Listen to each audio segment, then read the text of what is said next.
Vanessa Ruck, the girl on a bike, and in this video it's another one in my pregnancy postpartum series because there isn't enough information out there for women wanting to continue with extreme sports. So hopefully this one's going to help you understand how quickly you can get back on a motorcycle after giving birth.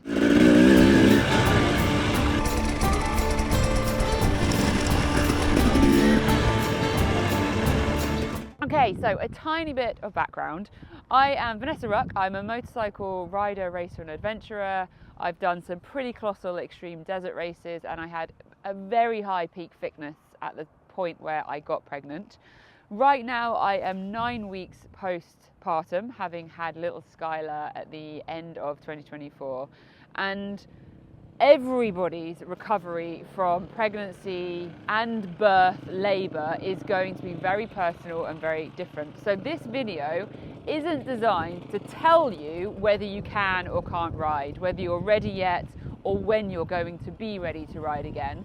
This video is designed to give you some of the key things that you should be thinking about in your decision and the considerations about when you're going to feel ready to get on the motorcycle, because it's very personal to you, your scenario, your body, your environment, your baby. There's all kinds of things. So hopefully this is going to give you some food for thought. Let me know any questions that you might have in the comments, and also any things that you think maybe you should consider that possibly I've missed in this video.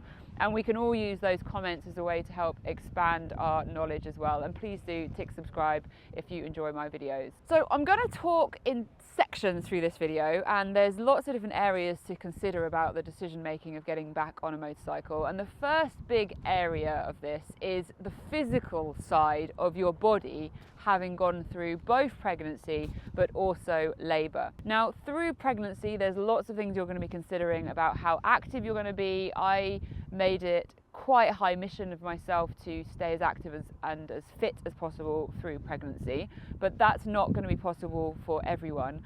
But once you've had your baby, something that's going to be really important to factor in your decision making process is how your body is feeling post-labour. Not every labour is the same. You might have had a C-section and have a big scar, which is going to have a very different recovery time to maybe a very smooth natural birth where you've come out quite effortlessly. We're not going to go too graphic. Come on, Vanessa. But how your labour went is going to be a really important one. How is that feeling? Do you have stitches? Have you got tears or rips, stitches down below, and how is all of that feeling? You've got some really big things happening to the female body through the process of growing a human as well. If you look at the visuals of the internal organs of a woman, normally your bowel, your bladder, your lungs, they've all got their little bit of space. You then grow a baby in there, everything gets squished and moved. Suddenly your bladder is compact, really low, your lungs are much smaller. I love the sound. I'm just in an environment where there's motorbikes, and it just like fills my soul with joy hearing those engines. Hopefully you can hear me okay as well, and probably enjoying that roar of the four-strokes. I'm at Werndew Quarry in North Wales. So all of your insides have moved around. Now, when you have your baby, the baby comes out and instantly there is a massive void of space. The insides of our body don't just click back into place overnight. It takes a considerable amount of time for that to go back in place. Woo! Is he going up? Or he's thinking about it. There's a big hill climb he's about to go up. So all of the internal organs are going to feel really, really strange. I actually described it as feeling like my insides were sloshing around a little bit. So you're going to have to feel how your body is feeling when it comes to the recovery. You've got the fact that your abs have actually split to allow for the space for your baby. And it's very hard to describe to someone who hasn't actually carried a baby and gone through it. I know I was anticipating not having my abs, but you literally lose your whole ability to use your core. Really simple things like lying on the bed and sitting up become totally impossible. And it's not that you're just not strong, it's the fact that those muscles just aren't knitted together and you cannot engage them. So it's going to be really important before you can take anything into consideration is what is the actual state of your body from the physical implication of having gone through pregnancy and labour. Now, a really clever one that you can do is get a postpartum check. So in the UK, they're called a mummy MOT, and I had one. They will also check the strength of your pelvic floor. Your abs is a really good once over, and it's a very good way to have peace of mind, because if you push your body too fast post childbirth, you can actually have permanent repercussions to your body. It's not necessarily just a case of the fact that you might take a little bit longer to recover. If you push your pelvic floor before your pelvic floor is actually strong enough to do what you're doing, it might never regain to its capability as it was before. So you've got to have some really strong respect for your body and what you've gone through. Growing a human and popping it out is a very, very big thing for the body to go through. And I think in society, not enough credit is given to the female form for what the females go through, because it's just so normal that we all do it. So get yourself a postpartum check and make sure that you're signed off medically to start doing activities and fitness. There's like a mob of motorbikes coming into the quarry right now. So you might then be medically signed off. Cool, that's really good. That doesn't necessarily mean you're feeling ready to get on a motorcycle.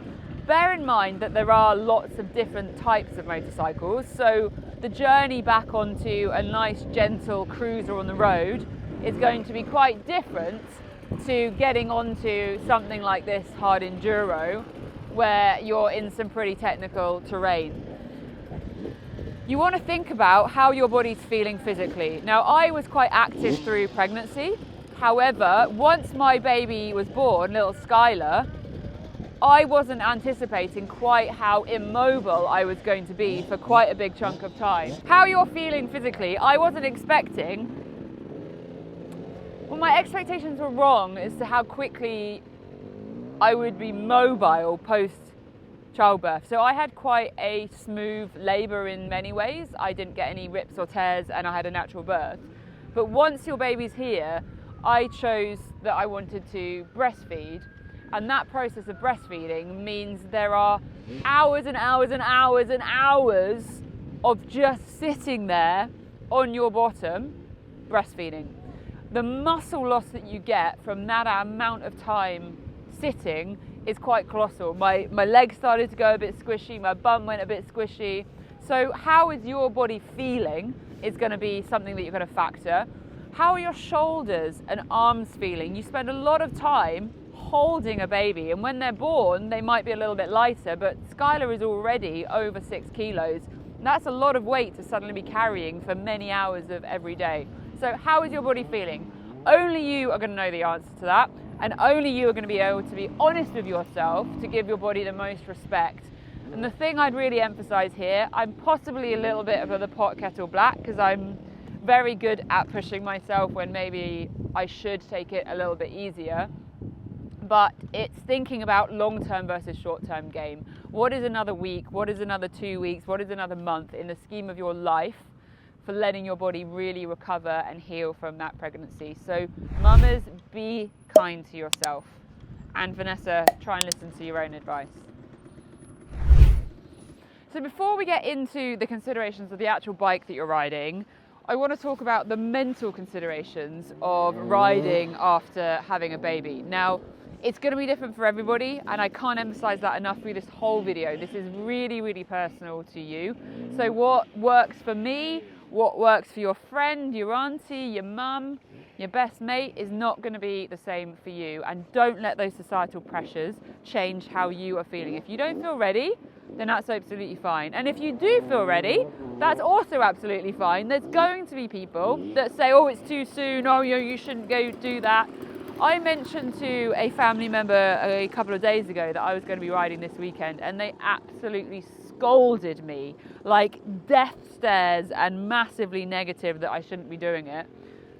They're not me. I knew that I felt like I was ready. So I first rode a road bike. I rode the Tiger 900 Rally Pro to a local burger place at 6 weeks postpartum, and right now I'm 9 weeks post, and I'm at Werndew Quarry in North Wales doing some hard enduro. So I'm very aware that I've thrown myself into the deep end, but that's my personality, and I've also thrown myself into the deep end, but I've not swum to the bottom of the pool. I have taken a little bit easier here than maybe I have previously. And that's because of the mental considerations of getting back into riding with the responsibility of having a little one. So Skylar is obviously 9 weeks old. I'm very aware that I am her main food source. And if something happens to me, then my family are going to be a little bit panicked trying to work out how to feed her. For me, if I suddenly had a broken arm, breastfeeding is going to be really problematic.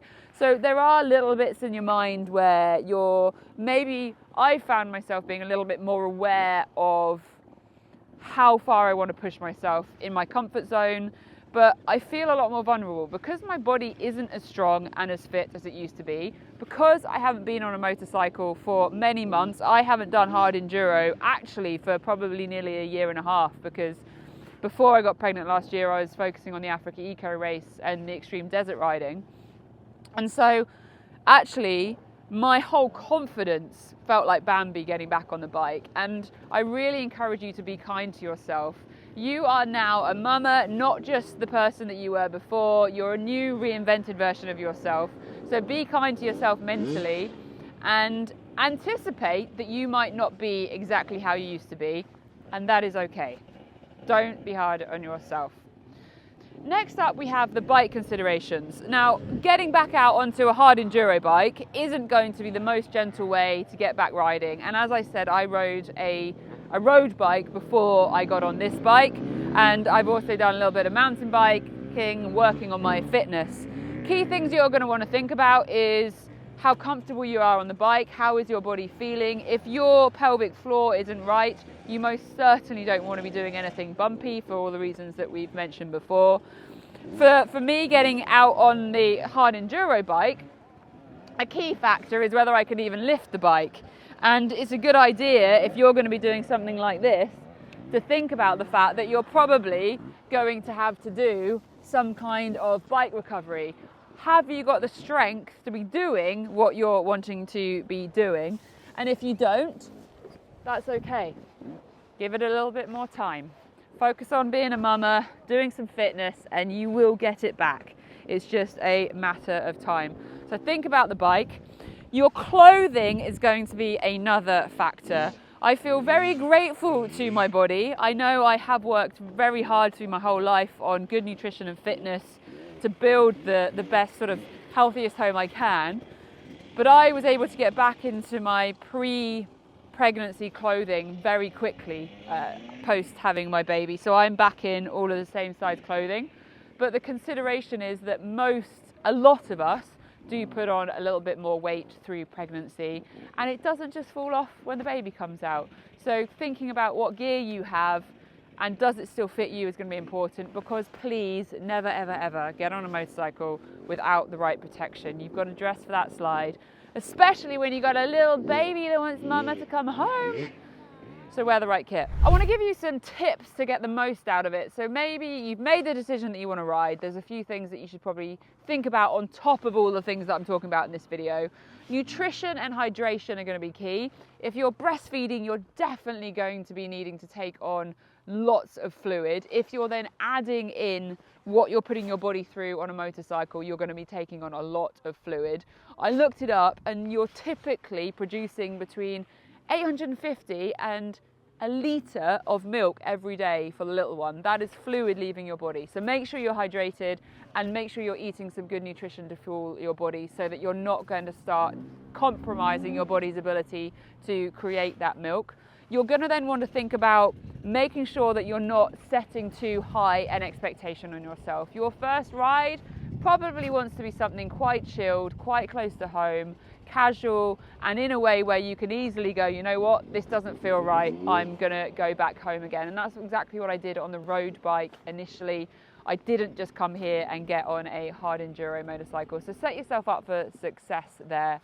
Making sure you've got all the right kit, etc. is obviously going to be really important. Considering your network, who's going to be able to support you. If you're on a motorcycle, you're obviously not going to be able to have your little one with you. So having your partner, your grandparents, family, friends, a babysitter, someone you trust to be able to have your little one is going to be important. And someone that you trust is a key word that I'm purposefully using, because What you don't want to do is put yourself on a motorcycle where you need to be alert and focused, and then your brain is constantly worrying about whether your little one is okay. And if they're with someone that you trust, then that can leave your mind and you can focus at the job at hand. The other arm of that trust is your support network as well. So the little one's happy at home. Who is with you out on the motorcycle? You might have a wobble. You might feel like you're pushing outside your comfort zone. So make sure that you have people around you that are going to be caring, compassionate, and supportive of the fact that you maybe aren't going to have the same skip in your stride as you used to have prior to pregnancy, because pregnancy and childbirth does put the body and the hormones, the mental state through a colossal change. Again, it's all about being kind to yourself. Getting back on a motorcycle is also something that requires skill. There are various skills involved with riding a motorcycle, and with a chunk of time off the bike, those things aren't going to be practiced and maybe not going to be as refined. So do anticipate a decrease in your capability when you get back on. So something that you could do to help yourself with that is to do some practice on that first ride. Do a little bit of snow maneuvering, do a little balance stuff, and give yourself the space to grow back into being on the motorcycle. Being kind to yourself is really something that I can't emphasize enough in this video. Your confidence is going to build and grow. Bam, bam, bam, bam. And it will be so worth it once you're back out there. I thought it would be worth sharing a little bit of my personal experience of what it was like getting back on the motorcycle. So my first ride was at 6 weeks, and I rode the adventure bike, about half an hour road trip to a coffee shop. My husband had little Skylar in the car, and I met them at the coffee shop, and it was probably one of the most uplifting experiences I had in those first 6 weeks of having Skylar. Being a mum is quite intense. You're constantly in demand and you've got a huge amount of responsibility, and being able to get back on the motorcycle and have that freedom, the adrenaline, the wind in the hair gave me a lot of energy for life and almost reinvigorated myself. I definitely didn't feel quite as confident on the bike as I would have done previously, but it very much was like riding a bike. I got back on, I knew how everything worked, and I just had to ease myself back into it. So this weekend, at 9 weeks postpartum, we're at Werndu Quarry in North Wales, which is an epic hard enduro playground. There is a couple of videos on my channel about this place if you want to know more, but I highly recommend it, especially if you like bruises. It's a good one for giving you bruises. Now, it's quite an extreme place for me to come for my first time getting off-road riding post-baby. I accept that. But for me, this is a familiar place. I know the place, I know Chloe who runs it, and I know that there's a nice, easy area in the car park where we can base the baby and Skylar, and we can take it in turns to ride between us. First time getting on the enduro bike was like, woohoo! I feel drunk high with the excitement, but then also it was like, oh my goodness, I feel like Bambi. The rocks look terrifying, and the step and the hill, everything looked way bigger and way steeper and more terrifying, and I doubted myself and I felt wobbly. But it's amazing how just putting a little bit more time in, taking it steady, the confidence has built hugely over just a couple of hours. Expectation wise, normally when I come to Werndu Quarry prior to Skylar, I would have been on the bike easily for 6 hours.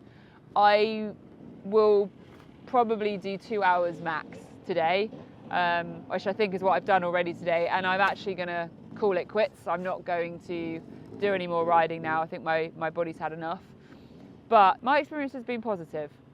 I've taken it easy, I've taken it gently, and I've listened to my body, and that's the really important thing to do to set yourself up for success. Next thing to consider is how you are feeding your little baby. I feel very grateful that my body is allowing me to breastfeed, so I am breastfeeding entirely. And that means that little Skylar needs these things very, very often. When she's going through a growth spurt, cluster feeding, it can be every hour that she's needing feeding. Sometimes you get bigger windows. So making sure that you're planning your ride with the support of the family and network that you have around you to enable you to be there for those feeds. If you want to be doing a longer ride, of course there are options like using formula, pumping and bottle feeding, but it's something that you're going to definitely need to consider when you are planning to ride. And it's not just thinking about how you're going to feed them.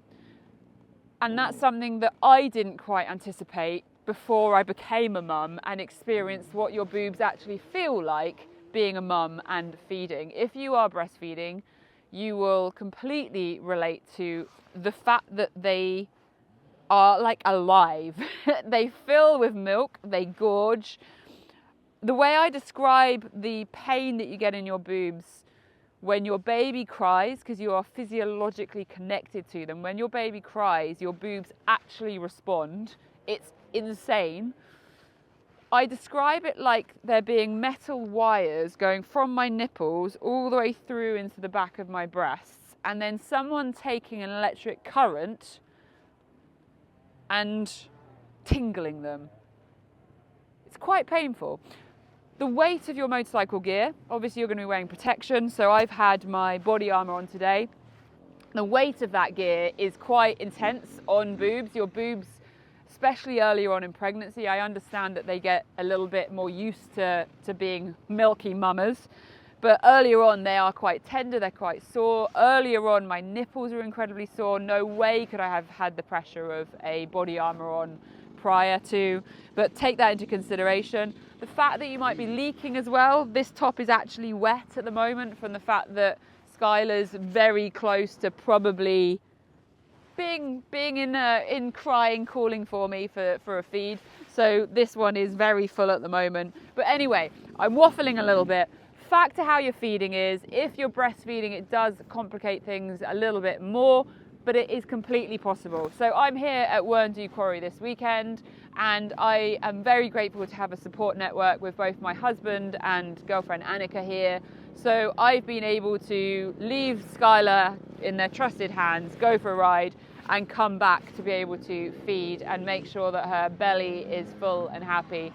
Now, something else to consider is mum guilt. And it's something that I don't quite understand, because Skylar is now 9 weeks old and my husband has been out mountain biking most Wednesdays since she was born, and I've never kind of really thought too much of it. Obviously I'm looking after Skylar, I'm the mummy, that's my duty. But for me, coming out and riding here for an hour and a half, I somehow have this mum guilt that I should be looking after her, and I'm making this big ask that Dad's looking after her because I'm getting to ride. And that's nonsense. We're a family and we're here to support each other, and I am not entitled, that's really the wrong word. I am, what's the word? Whoa, he's going for it. Oh my gosh. Woo! That was amazing. That's a really steep hill climb, by the way. Okay, what is the word? Baby brain is a real thing. Sleep deprivation is another one we need to think about. But as a mum, it is as okay for us to have a break from our little ones as it is for the dads. And I think that's really, really important. Our mental health, our ability to rekindle and connect with the things that we were used to doing prior to, and having some of our own time, is really important as well. So look after your own mental health and your own interests too, because postnatal depression is a really big thing and it hits a lot of us.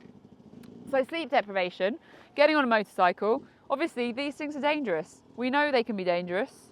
So if you are really, really sleep deprived from your little one keeping you up at night, you're going to be fatigued and you might then have slower reaction times. So if you're feeling way too tired, it's not worth taking the risk. So, that is quite a lot of different things to consider about whether you are ready to get on a motorcycle. And I massively, again, encourage you to make your decision based on your circumstances, your body, your birth, your baby, your family, and not let society and the norms impact your decisions. If you feel ready, then get out there and ride. And if you don't feel ready, don't beat yourself up over it. You will get there. I hope this video has been interesting. I would love to hear from you in the comments. Any questions? When did you get on a motorcycle? When do you hope to get on a motorcycle? What are your expectations? What did your wife, your family end up doing? I love hearing from you, so get in the comments and let me hear your story. I'm Vanessa Ruck, the girl on a bike. I'm actually going to go and make a cup of tea and sit and chill because I've done a couple of hours riding today and I think I've done just about enough for my body, and I'm going to call it a day. And you know what? I'm proud of myself for calling it a day when I could carry on pushing it for a few more hours, but I'm listening to my body, and that's what you need to do as well.